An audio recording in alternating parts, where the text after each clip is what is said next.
Hey, Brian Sullivan, founder of Precise Selling, with your weekly Precise Selling tip. Now, it's a big week. It's a Valentine's Day week. So, lucky for me, I'm jumping on a Southwest flight heading to Las Vegas. Got to do a little work, might as well combine it with a little love trip.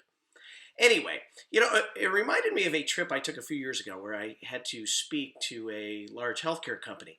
Now, I got in a day early before my presentation. I'm at the MGM Grand Hotel. Of course, I show up at the lobby and I see a bunch of my old industry friends, and they say, "Hey, Sully, would you like to maybe come play a little blackjack?" And I don't like to lose money. I'm pretty cheap. And so I said, "You know what, fellas, I got some work to do. I'm going to head upstairs, and then I'll meet you guys for dinner later." Of course, I get up, I start doing some emails, and I start thinking, "Oh, maybe I can win this time. Maybe blackjack won't be so bad to me." It was like the devil was calling me. So I said, "All right, here's what I'm going to do. I'm going to go downstairs, but the most I'm going to lose is 20 bucks. I will not lose more than 20 bucks. Once I lose 20 bucks, I am out." Now, Vegas is funny because if you're on like the 20th floor, you hear nothing. It's nice and quiet. But once you hit around the fourth or third floor, you hear bling, bling, bling, bling, bling, bling. And again, it's like the devil calling you, and you start getting fired up and excited. Now, in this case, the door opened, and right in front of me was Vanna White and Pat Sajak saying, "Wheel of Fortune," hooking me. And I said, "Okay, here's what I'm going to do. I'm going to walk up. Maybe I'll play with little slots. I won't lose as much as blackjack." And of course, there's an old lady there with a cigarette with an ash that was about, that big. And she was crushing it on the end of this Wheel of Fortune row. And I'm watching her kill it. Now, she got up. She took her goods, off she went, and of course I'm walking around. Should I get in? Now, here's what happened. I sat down, I put in my $20, and I hit the button. And guess what? I lost $5. I said, "All right, go again." Lost $5. Down 10, only have 10 left, so what do? Go all in. And I know I'm going to lose, so I start walking away. And guess what happens? Ding, ding, ding, ding, ding, ding. I'm up to $50, right? Now, this whole experiment lasted, about 6 minutes before I lost everything. Now, my wife says I have a sickness, says I have a lot of sicknesses, but one sickness is I'm always looking for some learning lesson. And I thought of that slot machine, and I wondered, do my customers, when they do business with me, feel like they're doing business with a slot machine? Now, what do I mean? Well, a slot machine, you really have no idea what you're going to get. You just invest your money. Sometimes you're excited. Sometimes you're thoroughly depressed. It's a really bad way to do business. So I said, wow, you know what? In business, I never want to be a slot machine, meaning I want customers to know that when they invest in me, they are getting out exactly what they thought they would get, or maybe a little bit more. So I continued my journey, got away, stayed away from the blackjack tables, but I'm walking around the MGM Grand, and I saw a bunch of vending machines, soda machines. I said, you know what? Not ready for a cocktail yet. I put in a few bucks, pressed the button for a Diet Coke, and guess what popped out? A Diet Coke. And I thought, you know what? In business, you know what I want to be? I want to be like a vending machine. People invest in me, they press a button, and they get exactly what they thought. There's comfort for the customer in this. But here's what happened.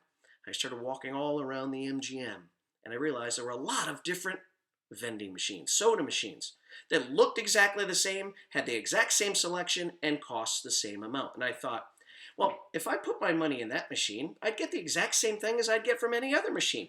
I have no loyalty to this specific vending machine.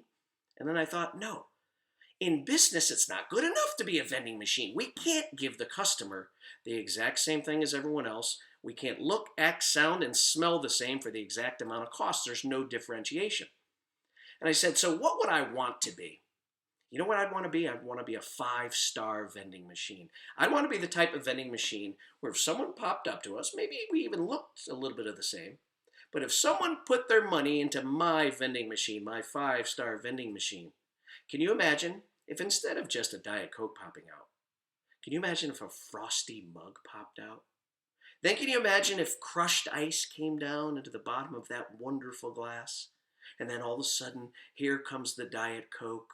Maybe there's a little whipped cream, and then bam, popped off with a straw, and maybe a nice fruity little umbrella. Maybe a little strawberry or cherry in there as well. Now I want you to think, If you put your money into a machine that looked like everyone else, yet what happened was that experience, something totally surprising hit you, what do you think you would do? I'll tell you what I would do. If people were walking down the hall, I would say, hey, buddy, I don't know you. Put some money in that machine. Go ahead and put some money in that machine. Watch what happens. Of course, the guy will think I'm a freak, but let's assume I got him to come over. He'd put his money in, and bam, the glass, the wonderful crushed ice, the beautiful soda, the straw, the cream, the strawberry or cherry with a little umbrella. What do you think that guy would do? You know what he would do. He would tell all his friends about that vending machine. He would make sure everyone goes to that vending machine. He too would be pulling people out of the hall and say, hey, check this thing out. It's a different experience. So I want you to think, what have you done lately for your top 10 customers that would make you a 5-star vending machine? You see, in 2020, we can't look, act, sound, and smell like everybody else. The experience that we deliver to these customers has to be just that. Otherwise, if our experience is just like everyone else's, guess what they base their decision on? Price. And we don't want them basing their decision on price. You see, you have to do things above and beyond. What do I mean? Hey, you got to be the person who's writing a handwritten thank you note. You've got to be the person who is finding new creative ways to let them know that you have been doing homework and research. Maybe it's bringing new articles, best practices. You have to add value in ways that are outside of your service, outside of the product that you are selling. You have to help them create memories. You have to let them know that you love them. So now that I prepared myself for my trip here in a little bit to Las Vegas, I hope I prepared you to think about experience, think about love, give your customers love, make it fun for them. And by the way, don't forget, you probably need to write that Valentine's Day card sooner than later. Remember your number one customers, your wife, husband, friends, and family. Hey, on behalf of the entire Precise Selling Company, which is my lovely wife and 3 children, we'll see you next week for your Precise Selling video tip.